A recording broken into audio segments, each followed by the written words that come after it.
একটা ঘটনার নিরিখে তোমাকে চিঠি লিখতে বসলাম। ছেলেবেলায় আমাদের দোতলার ড্রয়িং রুমে তোমার ছবি, জন্মদিনে পেতাম বই, সেখানেও তুমি, বাবার গল্পে তোমারই বীরত্ব। দেখতে দেখতে, শুনতে শুনতে ক্রমে আমিও তোমার ভক্ত। বাবা বলতেন ইন্ডিয়ার আর একজন নেতাজির দরকার ছিল। মা গাইতেন বীর সুভাষের মহান দেশ। দাদু বলতেন ছেলেটাকে ওরা শেষ করে দিল। ঠাম্মার চোখে তখন আঁচলের খুঁট।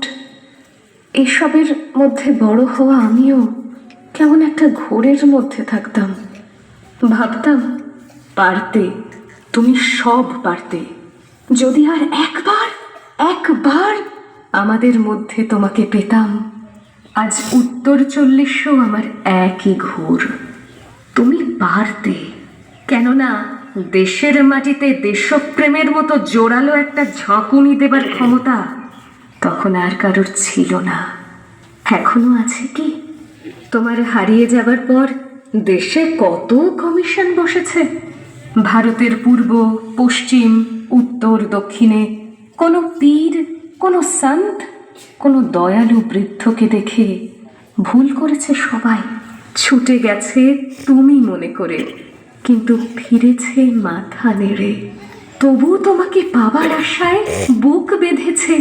তুমি তো শুধু বসু বাড়ির নও, গোটা ভারতবর্ষের মণিকোঠার হীরক, যার আলোর শুদ্ধতা কালোকে সাদা করতে পারে।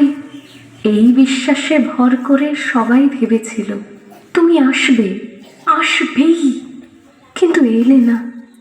কেটে গেল অনেকগুলো বছর, পেরিয়ে এলাম জীবনের অনেক গলি খুঁজে।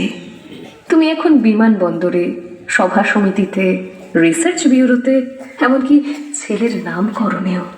শুধু হৃদয়ে যেন তোলা দেয় না।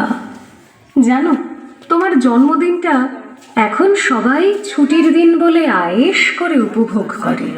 আর ছেলেরা, তারা তো এখন দেশ থেকে বিদেশেরই খবর বেশি রাখে। আর মেয়েরা, তারাও স্বাধীনতার ভেলায় চড়ে হতচকিত। শুধু মাটিটা কাঁদে, সেই কান্না যেন ভূমিকম্প, খরা, এলেনিনো, বন্যা হয়ে চারিদিক ভাসিয়ে দেয়। এখনো অভিমান করে শুয়ে থাকবে রেনকোটে? আজ যখন ঘাড়ের উপর AK-47 নিঃশ্বাস, রক্তের হরি খেলা ধর্মের জিগিরে, তখন শোনাও সেই আওয়াজ। আমি সুভাষ বলছি। মেয়েটা দৌড়ে এসে বলবে, মা মা দেখো উনি আসছেন। পাশের বাড়ির মেসোমশাই ডাকবেন জানলা দিয়ে, বৌমা আমি বলিনি উনি ফিরে আসবেন? খোলা জানালার ধারে দাঁড়াবেন মায়েরা, তাদের ডান হাতে শঙ্খ, বাঁ চোখে জল। নদী হবে উত্তল, নৌকা বেসামাল, পরাণ মাঝিও চেঁচাবে উনি আসতেছেন। সবুজ মাঠে শিশুদের হাতে পতাকার দোলা, উনি আসছেন, উনি আসছেন, উনি ফিরে আসছেন।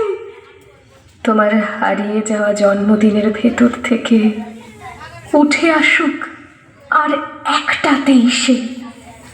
আজ স্বাধীনতার ঠিক আগের মুহূর্তে দাঁড়িয়ে তোমাকে আমার এই চিঠি। প্রণাম নিও, ভালো থেকো নেতাজি।